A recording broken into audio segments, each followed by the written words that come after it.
Hello hackers, this is Cyber and you are watching Cyber Access. So आज का topic SQL injection पे है, जिसमें हम देखेंगे कि एसक्यूएल इंजेक्शन को कैसे परफॉर्म किया जा सकता है एंड एसक्यूएल इंजेक्शन की वर्किंग क्या है। तो एसक्यूएल का फुल फॉर्म होता है स्ट्रक्चर्ड क्वेरी लैंग्वेज। कि एसक्यूएल एक क्वेरी लैंग्वेज है जो कि मेनली डेटाबेस में यूज होता है। तो अब ये डेटाबेस क्या होता है, हम इस डायग्राम में देख सकते हैं।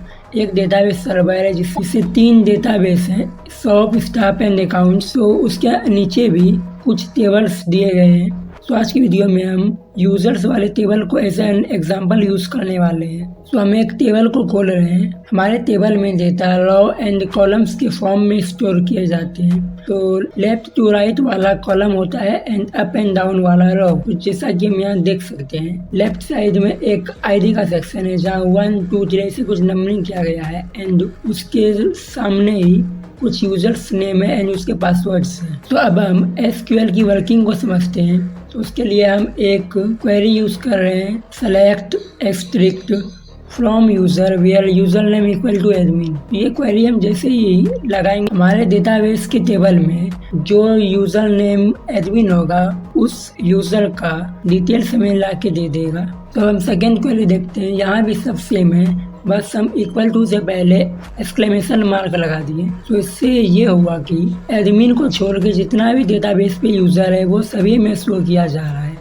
अब हम एक दूसरा क्वेरी लेते हैं। यहाँ यूजर नेम एडमिन है और एक यूजर है यूजर नेम जॉन। इससे ये हुआ हमारे डेटाबेस पे एडमिन या फिर जॉन दोनों में से अगर कोई भी यूजर है तो उसका डिटेल्स में ला के दे दिया जाए, या फिर दोनों है तो दोनों का डिटेल्स। तो यहाँ हमारे डेटाबेस पे दोनों यूजर था तो यहाँ दोनों का डिटेल्स में शो हो रहा है। अब हम नेक्स्ट क्वेरी देखते हैं। User name equal to admin and password equal to P4FFWORD। तो ऐसी क्वेरी मेनली लॉगिन पेज में यूज किया जाता है, क्योंकि अगर हम सिर्फ यूजर नेम से किसी का भी डिटेल्स निकालें तो ऐसा हो सकता है कि डेटाबेस पे सेम यूजर नेम से कई सारे यूजर्स हो। तो इसके लिए हम पासवर्ड का यूज करते हैं ताकि जो यूजर है उसे उसका ही डेटा मिल सके, ना कि किसी और का अकाउंट उसे मिल जाए। अब जैसे हम किसी यूजर को फाइंड कर रहे थे एंड उसका नाम हम भूल चुके हैं, उस यूजर के नेम का हमें फर्स्ट लेटर याद है। तो अब हम ऐसे केस में क्या करेंगे, तो अब हम लाइक क्वेरी का यूज करेंगे। लाइक में एक के बाद हम % दे रहे हैं। तो इससे होगा ये कि हमारे डेटाबेस पे जितना भी यूज़र होगा जिसका नेम ए से स्टार्ट होगा वो सभी यूज़र्स में फिल्टर होके मिलेंगे।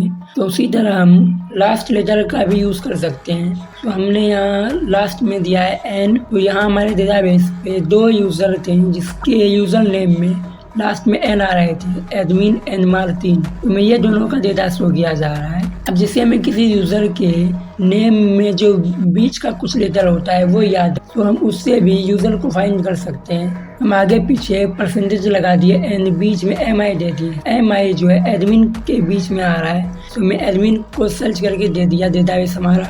तो अब हमारे पास यहाँ 2 टेबल है। अब हम चाहते हैं कि फर्स्ट एंड सेकेंड दोनों टेबल में जो यूज़र है वो दोनों एक ही टेबल में आ जाए। तो इसके लिए हम यूनियन क्वेरी का यूज़ करेंगे। तो हम यहाँ एक क्वेरी लगा रहे हैं, select user name password from first. हम मर्ज करने के लिए यूनियन क्वेरी का यूज़ करते हैं। तो union select user name password, जो कि सेकेंड वाले डेटाबेस के टेबल का था। ये दोनों टेबल को मर्ज करके एक नया टेबल बनाया गया जहाँ फर्स्ट एंड सेकेंड दोनों ही टेबल में से डेटा को लेके मर्ज कर दिया गया। तो हमें यूजर्स के टेबल में किसी नए यूजर को ऐड करना है, तो हम यूज कर रहे हैं इंसर्ट इनटू यूजर्स, क्योंकि हमें यूजर्स के टेबल में इंसर्ट करना था। एंड क्या सो यूजर नेम एंड पासवर्ड, तो उसका वैल्यू बॉब पासवर्ड। तो यहाँ एक नया यूज़र क्रिएट हो गया जो कि बॉब है एंड उसका पासवर्ड है पासवर्ड। अब हम इंसर्ट का यूज़ करके किसी भी डेटाबेस पे अपना एक विशेष यूज़र को क्रिएट कर सकते हैं एंड हम उसी तरह यूज़र्स को अपडेट भी कर सकते हैं।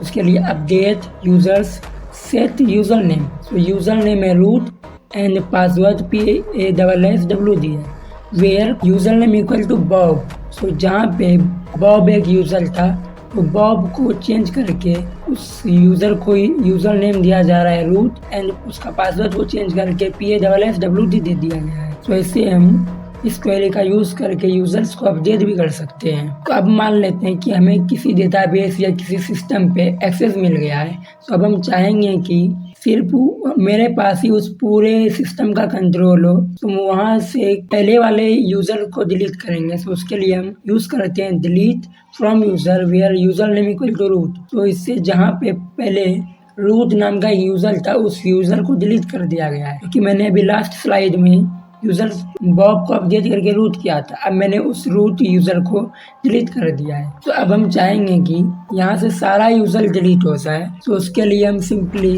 क्वेरी लगाएंगे डिलीट फ्रॉम यूज़र्स। यूज़र्स के टेबल पे जितना यूज़र होगा वो सभी यूज़र को डिलीट कर दिया जाएगा। तो हमने ये तो समझ लिया कि SQL वर्क कैसे करता है, एंड अब देखते हैं कि हम इसे किसी डेटाबेस पे इंजेक्ट कैसे कर सकते हैं। तो हम यहाँ प्रैक्टिस के लिए मेटास्प्लोइटेबल टू VMware का यूज़ कर रहे हैं, एंड जिसका वेब हम फायरफॉक्स पे पहले से ओपन करके रखे हैं। तो हम SQL इंजेक्शन पे चलते हैं, एंड यहाँ हम सिंपली यूज़र ID में टाइप कर रहे हैं हाई। हम जो हाई टाइप करेंगे तो ये डेटाबेस से जाके इंटरेक्ट करेगा।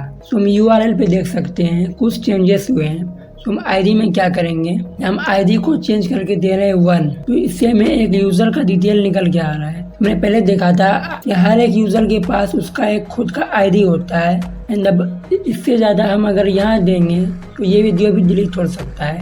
तो बाकी का जो क्वेरी मैंने बताया उसे आप खुद प्रैक्टिकल कर लेना, ये आपके लिए वर्क है। तो we will meet in next video with another topic. And अगर आपको कोई डाउट रह गया हो तो please write down in comment box.